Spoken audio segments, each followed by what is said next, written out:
suci, di mana secara bahasa tohara adalah bersih dan suci, dan secara istilah tohara adalah meninggalkan hadas dan juga najis. Tohara juga sebenarnya diartikan bersuci. Kata tohara berasal dari bahasa Arab yang berarti suci dan bersih. Selanjutnya, tohara sendiri menjadi syarat sahnya ibadah-ibadah tertentu. Jadi dalam melaksanakan atau hendak melaksanakan ibadah itu harus dihadiri dengan tohara sendiri. Jadi yang kedua adalah berkaitan langsung dengan masalah kebersihan. Allah menegaskan bahwa Dia sangat mencintai orang-orang Islam yang bersih. Jadi kebersihan itu sebagai iman. Jadi alangkah kita harus bersuci. Kemudian yang selanjutnya yaitu terkait dengan macam-macam hadas dan juga tata cara mensucikannya, di mana hadas atau macam-macamnya itu terbagi menjadi dua macam. Yang pertama yaitu hadas kecil dan juga hadas besar. Hadas kecil yaitu hadas yang dapat disucikan dengan melakukan wudu. Apa saja hadas kecil itu sendiri? Yakni misalnya seperti bersentuhan kulit antara laki-laki dan perempuan yang bukan muhrim, atau juga mengeluarkan sesuatu dari luar tubuh atau dubur. Itu tadi. Yang selanjutnya itu hadas besar. Hadas besar itu apa? Yaitu hadas besar dari seperti haid, nifas, belajar, junub, atau janabah bagi laki-laki maupun perempuan. Lantas bagaimana cara untuk mensucikan hadas besar? Yaitu dengan cara mandi wajib atau tayamum. Itu tadi merupakan dua macam, yakni dua macam hadas. Yang pertama hadas kecil dan juga hadas besar. Yang selanjutnya yang ketiga yaitu macam-macam najis dan juga cara mensucikannya, di mana najis menurut bahasa ialah kotoran dan lawan dari kata suci. Najis berarti sesuatu yang tidak suci yang dapat menghalangi seseorang dalam melakukan ibadah kepada Allah Subhanahu wa Ta'ala. Di mana jenis-jenis najis sendiri dalam garis besar banyak sekali, seperti halnya bangkai, yaitu sesuatu yang mati secara alami dan bukan karena disembelih. Yang kedua yaitu darah, ketiga nanah, dan nanah sendiri yaitu nanah dan nanah yang bercampur darah. Keduanya dihukumi najis dengan dikiaskan terhadap darah, kecuali jumlah nanah itu yang sedikit. Yang keempat muntah, kencing. Yang selanjutnya kotoran hewan, anjing, kotoran hewan yang dagingnya boleh dimakan, dan seterusnya yang bisa dibaca di makal sendiri. Yang selanjutnya dari berbagai penjelasan di atas dapat diklarifikasikan bahwasanya najis sendiri tergolong menjadi beberapa macam. Yang pertama yaitu najis mukhafafah, di mana najis mukhafafah adalah najis yang ringan, yakni misalnya seperti air kencing anak laki-laki yang berusia 2 tahun namun belum makan dan minum selain air susu ibu atau ASI. Yang selanjutnya apabila anak itu atau bayi sudah atau belum 2 tahun namun sudah makan dan minum selain air susu ibu, maka itu bukan termasuk dari najis mukhafafah ini. Yang selanjutnya yaitu najis mutawasithah, yaitu apa itu najis mutawasithah? Yaitu najis sedang. Yang termasuk najis ini ialah bangkai, darah, air kencing, air mazi, semua yang keluar dari lubang dan dubur, hamil, muntah, darah haid sebagai binatang yang keluar dari tubuhnya selama masih hidup. Itu tadi merupakan jenis-jenis najis mukhafafah. Yang selanjutnya yang ketiga yaitu jadi sebelum itu najis mukhafafah dibagi dari beberapa jenis tadi dibagi menjadi dua. Yang pertama najis ilmiah. Apa itu najis ilmiah? Yaitu najis yang diyakini adanya tetapi tidak tampak warna ataupun rasanya, seperti air kencing yang sudah kering. Namun bagaimana cara mencucikannya? Yaitu dengan cara mengalirkan air pada benda yang terkena najis. Yang selanjutnya yaitu najis ania. Najis ania ialah najis yang masih jelas warna, bau, dan rasanya. Jadi tidak ada Dan bagaimana cara mensucikannya, yaitu dengan cara menggunakan zat warna, bau, dan rasanya sendiri. Yang selanjutnya yaitu yang ketiga, najis mughaladhah. Najis mughaladhah ini adalah najis yang berat, di mana misalnya najis ini ialah najis air liur ataupun anjing atau babi dan bekas jilatannya. Maksudnya najis ini yaitu najis air liur anjing, babi, dan bekas jilatannya. Yang selanjutnya, bagaimana jika kita terkena najis tersebut? Bagaimana cara mensucikannya? Yaitu dengan cara membasuh bekas jilatan tersebut dengan air yang suci sebanyak 7 kali. Namun di salah satunya dicampur dengan tanah yang suci. Jadi membasuh dengan air sebanyak 6 kali, yang 1 kali dengan menggunakan tanah. Yang keempat, najis yaitu najis yang dimaafkan atau dimaafkan.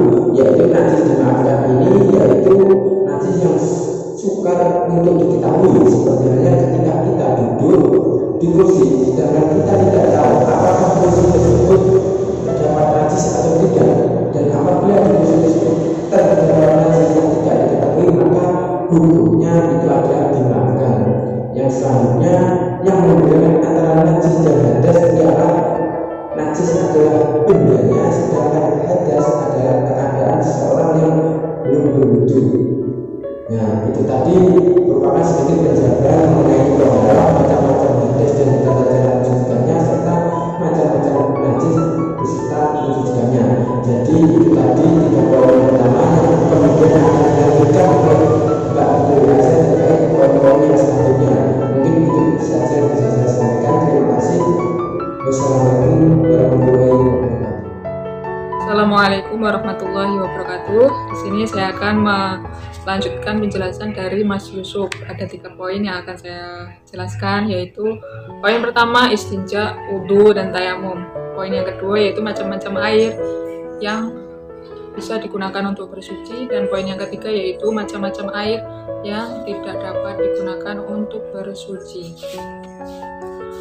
Pertama adalah istinja. Pengertian istinja itu merupakan menurut bahasa, istinja itu berasal dari bahasa Arab al-istinja, yang artinya itu terlepas atau selamat.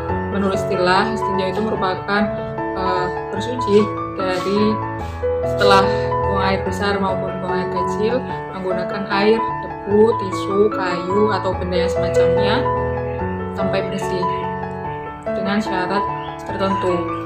Kemudian tata cara istinja. Bagaimana tata cara untuk beristinja? Yaitu membersihkan kubul maupun dubur menggunakan air sampai bersih, ataupun membersihkan kubul maupun dubur menggunakan benda seperti batu, kayu, maupun tisu sampai bersih. Sesimpel itu caranya. Pokoknya intinya sampai bersih itu sudah boleh untuk sholat. Kemudian syarat benda-benda itu agar bisa digunakan untuk istinja itu memenuhi syarat apa? Yang pertama adalah benda itu padat, yang kedua suci, kering, kemudian dapat menyerap dan tidak dimuliakan atau terhormat. Maksudnya kok tidak dimuliakan gitu?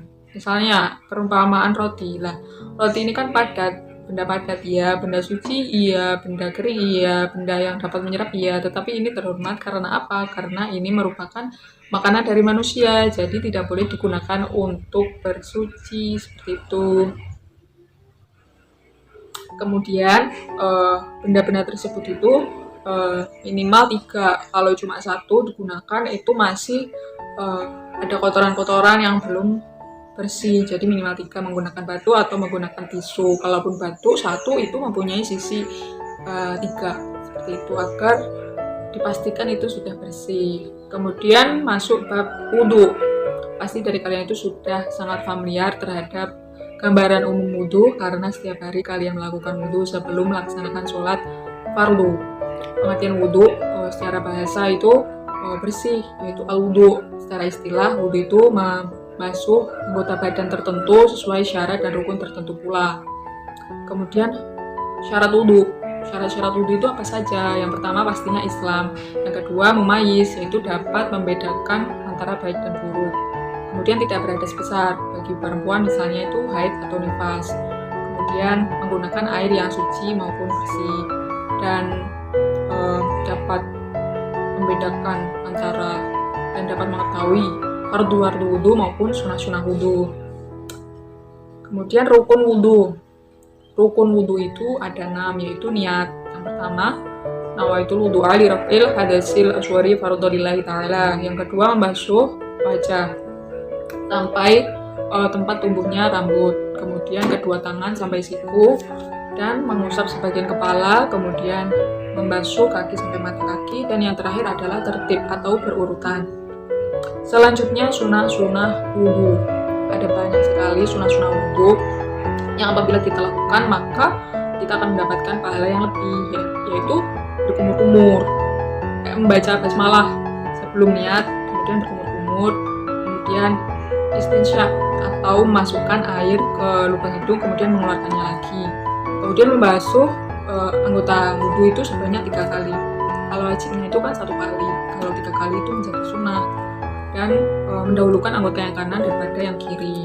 Kemudian tidak menyeka air wudhu. Jadi setelah kalian wudhu tidak langsung membersihkan, menghanduki atau mengelapih air wudhu tersebut. Biarkanlah saja air itu. Dan berdoa setelah berwudhu.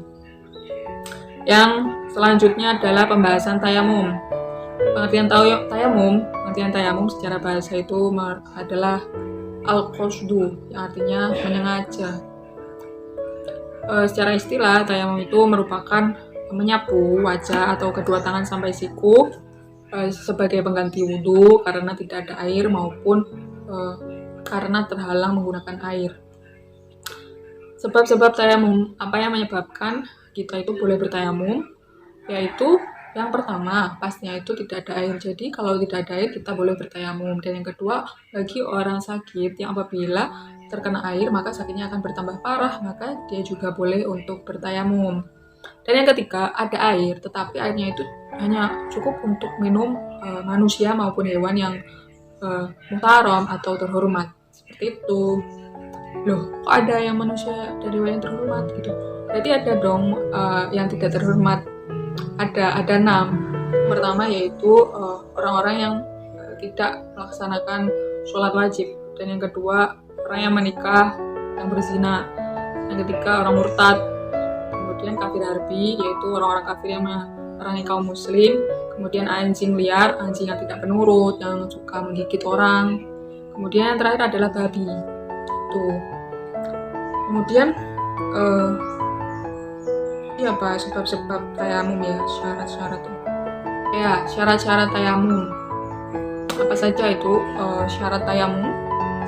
Yang pertama adalah pasti menggunakan debu yang suci dan debu yang tidak najis, dan juga bukan debu yang mustamal ataupun sudah digunakan.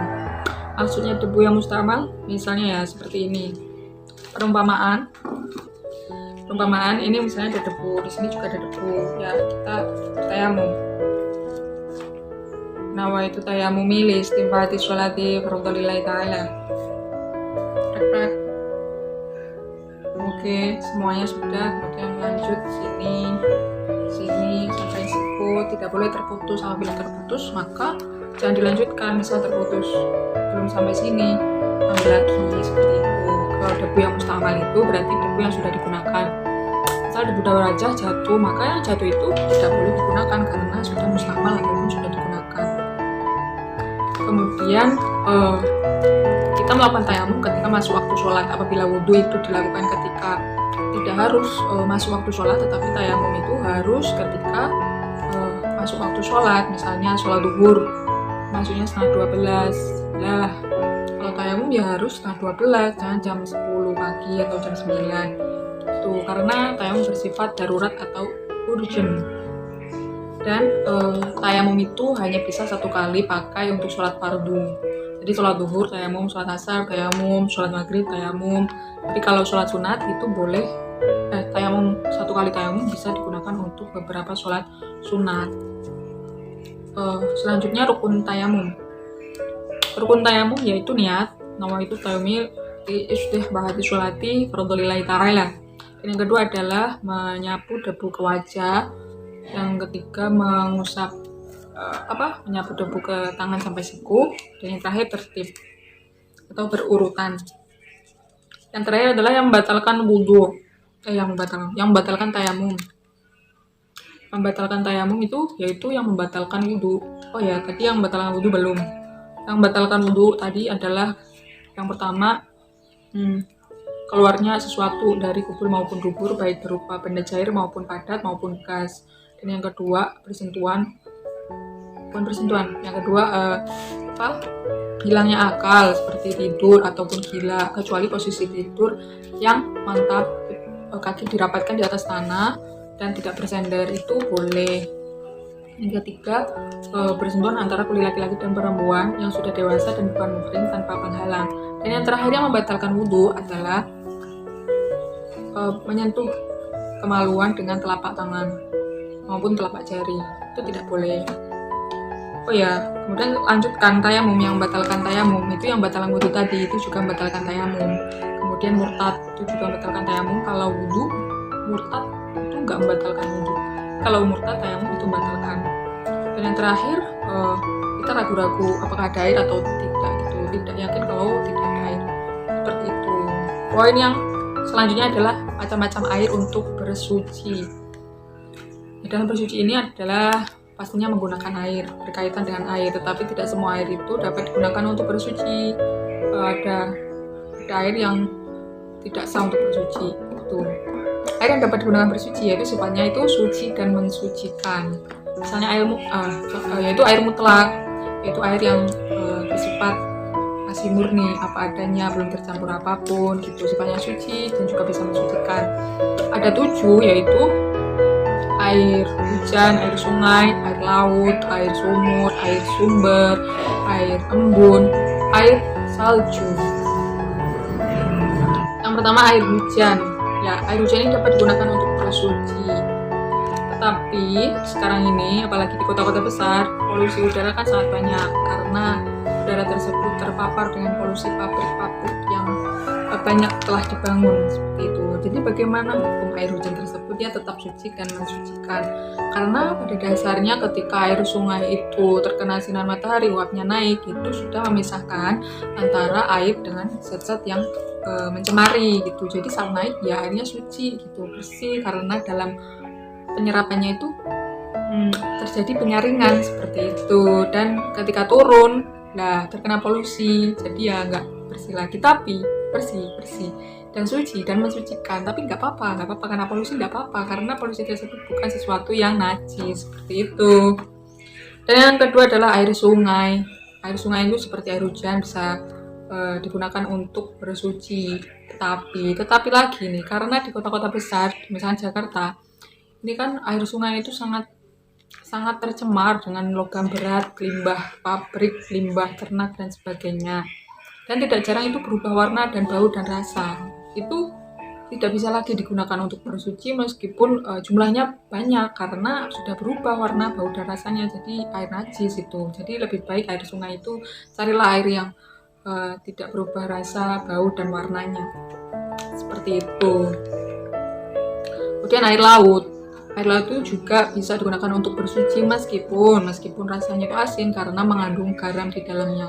Pada zaman dahulu, sahabat Nabi itu belum mengetahui bahwa air laut itu suci karena perjalanan. Pada saat itu kan ada perjalanan sahabat Nabi Muhammad SAW di tengah laut, kemudian hanya mempunyai bekal minuman, bekal air yang cukup untuk minum. Kemudian mereka berijtihad untuk bersuci menggunakan air laut. Kemudian setelah sampai di darat, mereka bertemu dengan Rasulullah dan bertanyakan apakah air laut tersebut bisa digunakan untuk bersuci. Kemudian Nabi Muhammad menjawab, ya, bahkan bagainya itu bisa boleh dimakan. Kemudian air sumur maupun air mata air yang lainnya ini juga bersifat suci dan mensucikan dan dapat digunakan untuk toharoh. Kemudian air salju.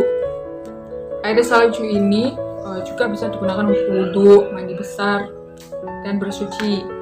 Karena sama sifatnya seperti air laut, air sungai, air sumur, air hujan itu. Misal ada gundukan salju yang banyak, kita ambil, kemudian kita remas agar tidak terlalu kasar saat wudhu saat membasuh wajah. Dilakukan seperti biasanya. Yang wajib-wajib saja. Yang sunnah ya nggak apa-apa, tetapi yang penting yang wajibnya itu dijalani terlebih dahulu. Yang terakhir air embun. Air embun ini walaupun sedikit, notabene-nya kita ketahui air embunnya sedikit seperti angin gitu, tapi juga dapat digunakan untuk bersuci, yaitu dengan cara mengumpulkan air embun tersebut sampai banyak. Bagaimana cara mengumpulkannya? Misalnya ya di negara Maroko, kita ambil contoh gitu. Sudah ada alat seperti jaring atau net yang berbentuk persegi, itu digunakan untuk menangkap kabut. Apabila kabut di pagi hari itu sangat banyak sekali, kemudian ditunggu sehari semalam gitu, kemudian paginya itu sudah terkumpul air, kalau nggak salah kira-kira 200 liter. Itu sudah bisa digunakan untuk bersuci seperti itu. Kalau di Indonesia juga sudah ada, di pegunungan sudah ada, terutama di daerah pegunungan itu juga sudah ada net penjaring kabut, itu juga dapat menghasilkan air sehari semalam banyak dan cukup untuk bersuci. Dan poin yang terakhir adalah air yang tidak dapat digunakan untuk bersuci, yaitu antara lain air yang wadahnya itu emas atau perak, maka air tersebut haram digunakan untuk bersuci. Berbeda kalau wadahnya itu logam, besi, itu bukan haram tapi makruh. Air musyamas, karena apalagi terpapar sinar matahari itu terik, kira-kira suhunya 40 derajat Celcius, itu dapat menyebabkan penyakit belang pada kulit manusia atau sopak, maka dihukumkan makruh untuk digunakan bersuci. Bukannya tidak boleh, tapi makruh. Tetapi kalau sudah dingin bukan air musyamas lagi, jadi boleh digunakan. Dan yang kedua adalah air mustamal, air yang sudah digunakan untuk bersuci. Ukurannya kecil, kurang dari 2 kola itu sudah digunakan, maka tidak boleh digunakan untuk bersuci lagi. Tetapi kalau ukurannya lebih dari 2 kola, itu boleh digunakan untuk bersuci, karena berarti itu bukan mustamal lagi. 2 kola itu yaitu kira-kira 216 liter atau 60 cm panjang, lebar 60 cm, tinggi 60 cm. Dan air mutanajis ini juga tidak boleh digunakan untuk bersuci karena sifatnya najis. Kalau air tersebut berjumlah banyak, belum berubah warna, sifat dan bau, maka air banyak kemudian terkena najis tetapi tidak berubah sifat, bau, rasa, nggak apa-apa digunakan. Tetapi kalau sudah berubah salah satunya, maka tidak boleh digunakan untuk bersuci. Walaupun sedikit, itu juga tidak boleh seperti itu. Dan ada air zat air itu suci, tercampur barang-barang yang suci, misalnya air teh, air kopi, air kelapa, air nira, itu suci tetapi tidak dapat mensucikan. Ya, kurang lebih seperti itu pembahasan dari kelompok kami. Terima kasih kepada teman-teman yang sudah menyimak video ini. Semoga kalian paham akan pembahasan tentang thaharah. Sekian, apabila ada kekurangnya kami mohon maaf. Akhir kalam, wassalamualaikum warahmatullahi wabarakatuh.